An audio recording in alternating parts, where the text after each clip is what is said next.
বিদ্যুৎবাহী তারের উপর ঝুলতে থাকে এক যুবক। তথ্য সংগ্রহ করতে গিয়ে জানা যায় অযোধ্যা পাহাড়তলির আরসা থানার জারাটার গ্রামের উত্তম সিং মুড়া। মানসিক ভারসাম্যহীন 21 বছরের ওই যুবক 18 জুলাই সকাল 7টা নাগাদ বাড়ি থেকে বেরিয়ে বিদ্যুতের খুঁটিতে উঠতে শুরু করে। তাকে বিদ্যুতের খুঁটিতে উঠতে দেখে উপস্থিত এক যুবক বিদ্যুৎ বিচ্ছিন্ন করে দেয়।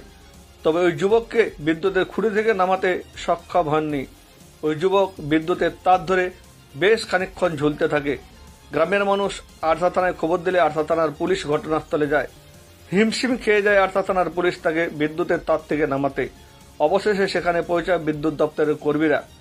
আরসা থানার পুলিশ, বিদ্যুৎ দপ্তরের কর্মীরা ও গ্রামের মানুষরা তাকে উদ্ধার করে নামায়।